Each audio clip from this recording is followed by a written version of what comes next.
I'm filming now. Good afternoon, comrades. Comrade Joe Flexer, an outstanding working class militant and revolutionary socialist, a Jewish, anti-Zionist, and anti-war activist, passed away on July the 31st, 2000. Socialist Action, Canada, marks the 20th anniversary of the sad loss of an amazing leader of our party and workers everywhere.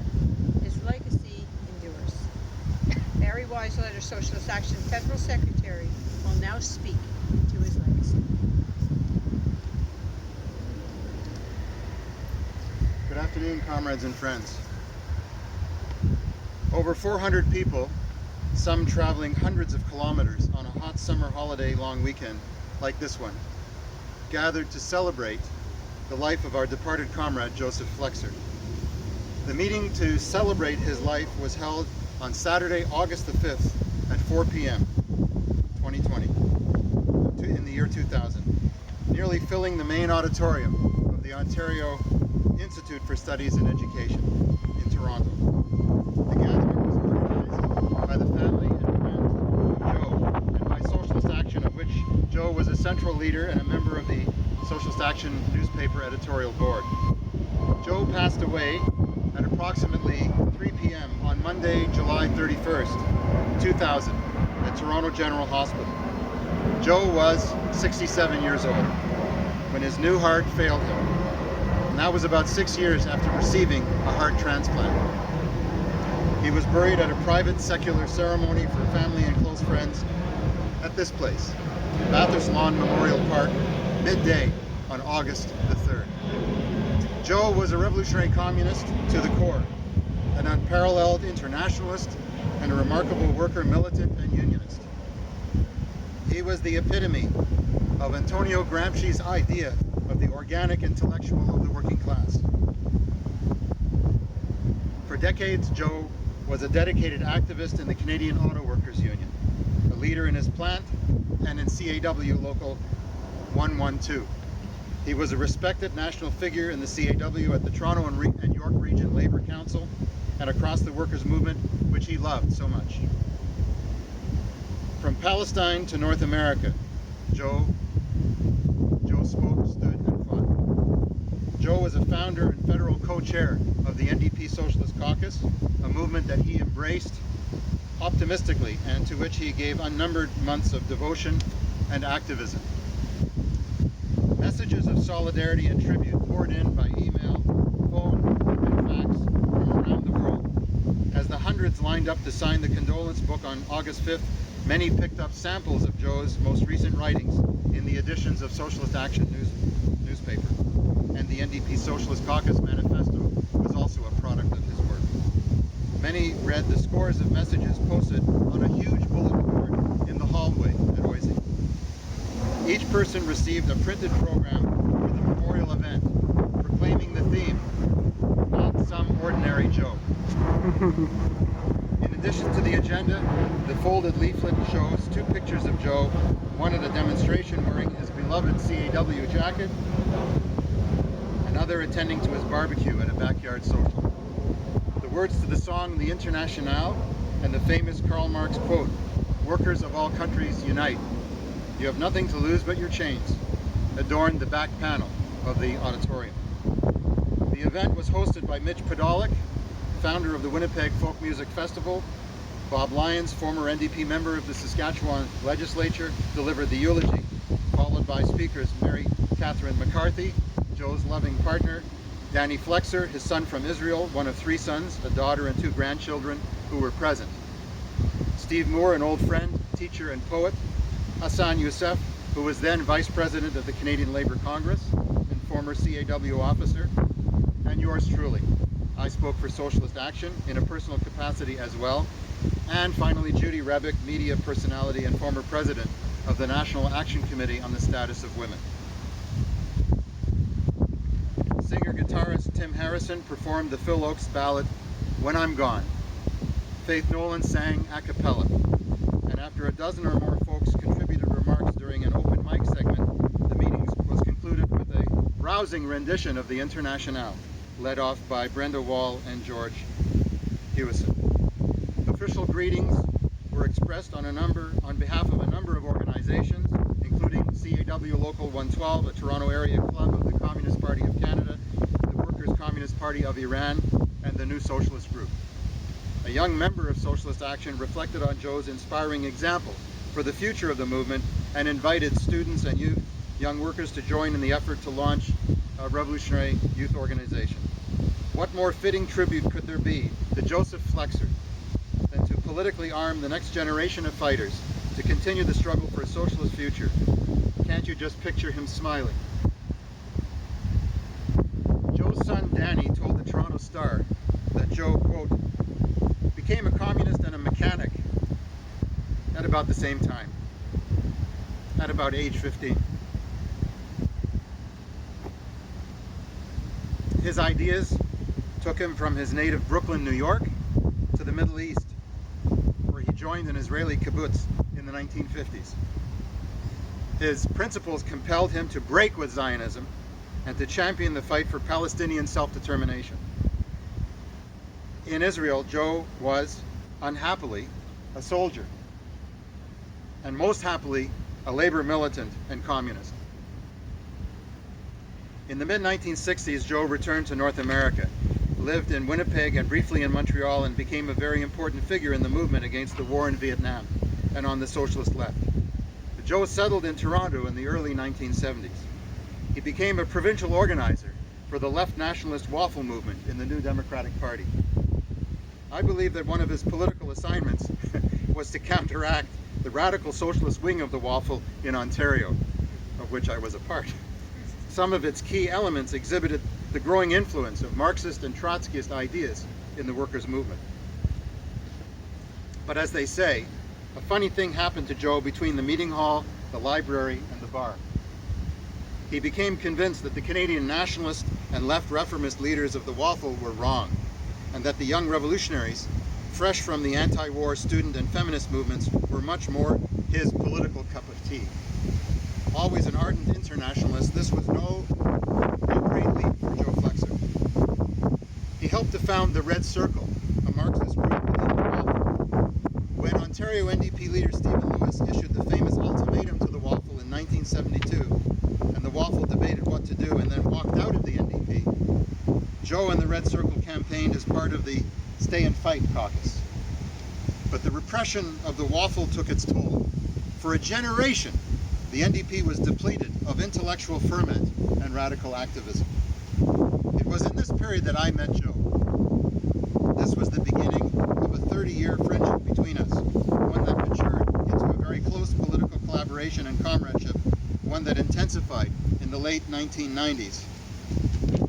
Joe as a person was the biggest single political influence on my life.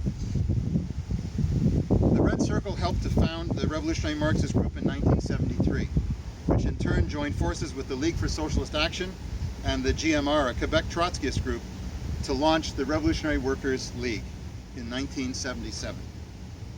The membership of organizations to which Joe belonged looked to him as a central political leader, a theoretician, and a labor movement coordinator.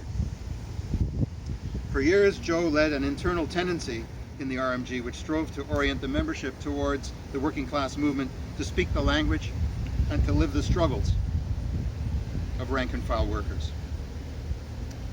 Joe left the section of the Fourth International in the Canadian state in the early 1980s as the RWL succumbed to sectarian policies and practices. But his renowned labor activism continued.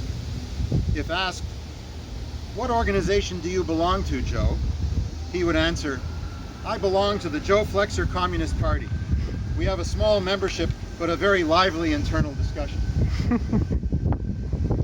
During the breakup of the Soviet Union, Joe joined the Canadian CP for a brief time, hoping to link up with leftward-moving militants. He became a member of a split-off group, the Cecil Ross Society, and he encouraged its archival and publication projects. When the Ontario NDP was elected to government in September 1990, Joe, like so many others, saw potential for some positive change. But when Bob Rae cut social expenditures and legislated the social contract against public sector unions, Joe saw red the angriest sense of the word. He decided to run in the 1995 Ontario election as an independent Labour candidate in Oakwood constituency, and Elizabeth was the campaign manager. He had not been an NDP member for over a decade. NDP members who supported him paid a price, some more than others. Joe didn't win the seat, but his critique of the neoliberal agenda that has swept social democracy around the world, and Joe's crusty but uniquely endearing character, got a lot of attention. In the fall of 1995, Joe decided it was party building time.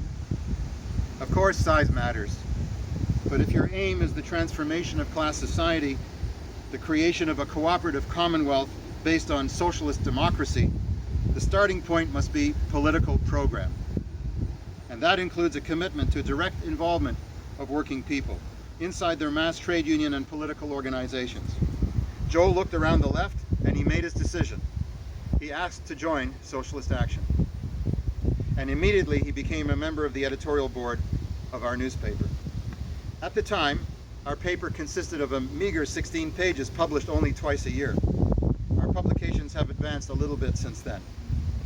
Suffice it to say that to see the critical link between the socialist organization today and the socialist future of humanity requires a person of considerable vision, analysis, selflessness, and dedication. Those and similar traits are the revolutionary qualities that Joe Flexer had in abundance. One of Joe's most endearing pastimes was storytelling. He had a huge repertoire of jokes, and he had no compunction about repeating his favorites over and again. So here's a small sample. Joe was an experienced labor negotiator. He served Canadian Auto Workers Local 112 at its Carruthers, later called Toromont, plant, building tractors. And he was the unit plant chair and bargaining team chair there for many years. He loved to use humor to educate co-workers. In one story, Joe explained that whenever workers go into contract bargaining and they put major wage and benefit improvements on the table, the boss usually goes nuts. All he wants to talk about is communism, communism. But as soon as workers got wise and start talking about communism, you find the boss is suddenly more ready to talk about wages, wages, wages. That's one way wages and conditions come from communism. Joe also had an interesting approach to fundraising. He once advised, quote, call a meeting, book a hall, have an attractive agenda, and don't charge admission. But don't let anyone leave unless they pay at least $5. Joe was a partisan of the Cuban Revolution. He told the story about a gathering of the July 26th movement leadership soon after the revolutionary victory. Fidel Castro was in the chair. He looked across the room and then he pleaded for a volunteer to head up the economics ministry. After a long pause, Che Guevara put up his hand, somewhat reluctantly. Fidel was relieved. A week later, at a similar meeting, Fidel asked Che for a report on economic affairs. Che said, what are you talking about? Fidel said, well, you volunteered to be our economist. Che said, economist? I thought you were looking for a communist. Joe's fondness of humor and storytelling was a profound expression of his socialist humanism. So was his dedication to reaching working class people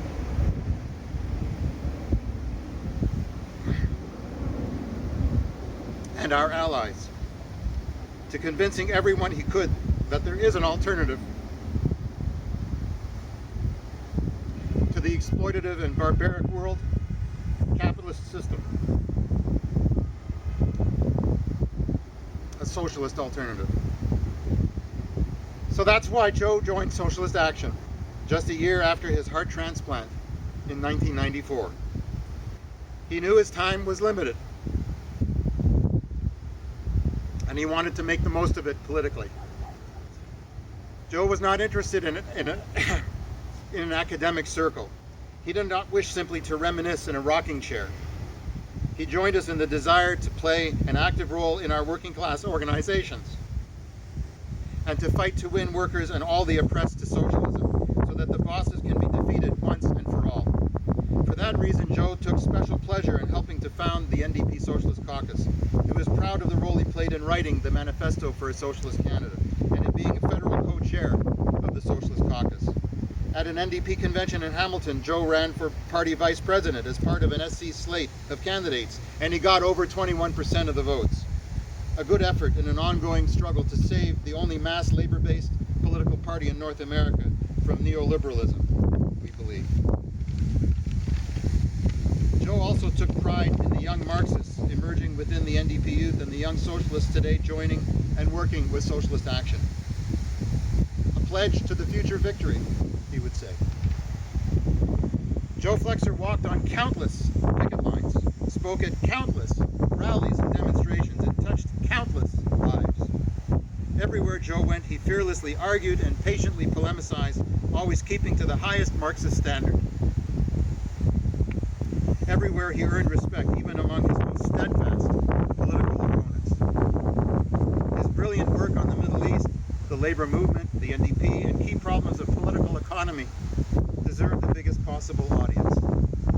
Joe's hatred of capitalism was based on solid Marxist analysis, which he felt is uniquely capable of explaining capital's increasing concentration, its deepening exploitation of working people, and yes, its deadly destruction of our natural environment. One of the hardest things to do in life is to say goodbye to a close comrade and friend. Joe was not big on ceremony, but he valued human relationships. In his last years, he often told me that he felt we were like brothers. He expressed his affection, and so did I.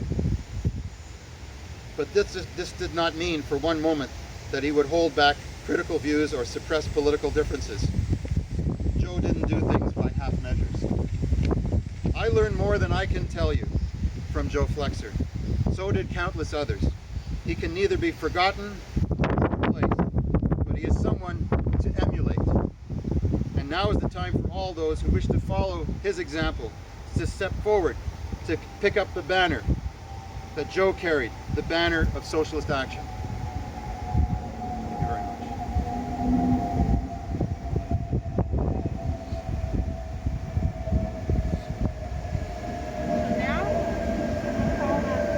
Now we will call on Comrade YC to sing the Internationale.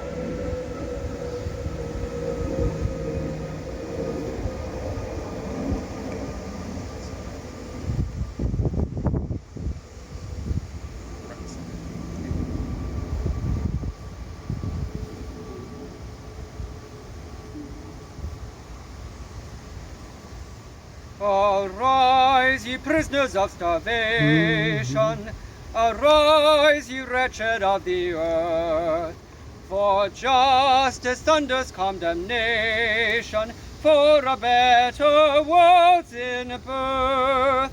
No more traditions chains shall bind us, arise, ye slaves, no more in thrall.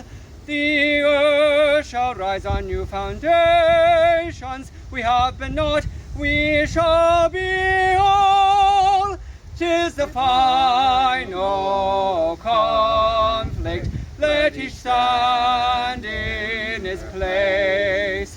The international working class shall be the human race. 'Tis the final conflict. Let each stand in his place. The international working class shall be the human race. Joe Flexer presente! Joe Flexer presente! Presente. Joe Flexer presente.